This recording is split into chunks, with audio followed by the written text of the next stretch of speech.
Magandang araw mga idol. Sa video na to, pag-uusapan natin ang pagkakaiba ng WS Turbo at W Box. Alin ang malakas, alin ang mas maganda ang bass, at alin ang mas sulit sa budget mo. O, tapusin mo ang video na to dahil baka makatipid ka at makapili kung ano talaga ang para sa setup mo. Okay, ano ang WS Turbo at W Box? Unahin natin ang WS Turbo. Ang WS Turbo ay kilala bilang subwoofer box design na ginawa para sa matinding bass impact, malakas na hagod at long throw sound performance. Madalas itong ginagamit sa outdoor sound set system, mobile setup at malakas ang tugtugan. Ngayon naman si W-Box naman, ang W-Box ay isang subwoofer enclosure na kilala sa malinis na bass response as controlled output at compact performance, no? Depende sa design mga idol. Marami ring gumagamit nito para sa indoor at outdoor event. Sa madaling salita, ang WS Turbo pang malakasang bass, no? Ang W Box pang balance bass setup. Okay, pagdating sa bass performance, no? Ito yung pinaka-importante ng usapan, yung bass performance mga idol. Ang WS Turbo, kapag ang WS Turbo kadalasan mas ramdam ang hampas ng bass, no? Mas aggressive ang output at bagay sa ito yung EDM, DJ setup, outdoor party, sound competition at mga barangay events, no? Kung gusto mo ng bass sumisipa, malakas dito si WS Turbo. Ang W box naman ay may controlled and ang bass, no, hindi sobrang boomy. Pero mas malinis at mas refine ang tunog niya, no. Bagay ito sa pang karaoke setup, indoor sound, live band support, pang home events at mga balance music listening.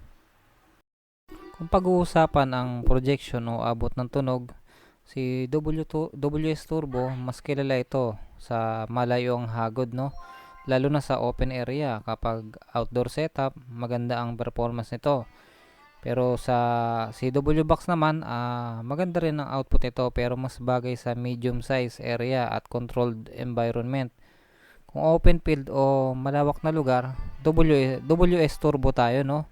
Kung covered court naman o mga indoor hall, W Box tayo.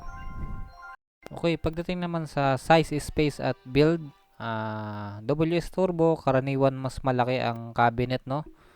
At kailangan ng mas maayos na pwesto. Kailangan din ng sapat na sasakyan kung mobile setup, no? Si W Box naman, mas practical minsan sa size, depende sa design. Mas madaling ilagay sa maliit na space. Kung limited ang space mo, si W Box. Pero kung full setup at may space ka, so si WS Turbo na tayo. Dahil kung mapapansin nyo mga idol, malaki yung depth ni ni WS Turbo. Masyado mahaba yung depth niya sa simula likod hanggang sa harap. Pero kasi si W Box kasi patayo siya, no? Patayo, malaki siya, sobrang laki niya pero patayo naman siya. So mas tipid sa space si W Box. Okay, sa presyohan at sulit factor. Pagdating sa budget, no, depende ito sa builder, materials, kahoy at speaker driver. Pero sa general comparison mga idol, si WS Turbo sulit kung hanap mo ay lakas at performance sa event. Si W Box naman sulit kung gusto mo ay all around usage at mas practical na setup, no? Dahil nga si W Box mas balance siya, no? Meron siyang nilalabas na konting boses. May boses siya na nilalabas mga idol. Pero konti lang naman mga idol, no? So, tas hindi siya ganun kabumi. So, ang tanong, alin ba mas maganda sa dalawa, no? Piliin mo ang WS Turbo kung gusto mo matinding bass, outdoor setup, malayo ang tunog at pang-event. Piliin mo ang W Box kung gusto mo malinis na bass. So, ayun yung balance, no? Malinis na bass. Practical na size, no? Dahil nga patayo siya, tipid sa size. Indoor use mga idol. Pwede rin naman outdoor to, no? Yumayanig talaga to. Yumayanig din to kaysa sa outdoor. Pero ayun, yung pang-apat, balance yung setup nito, no?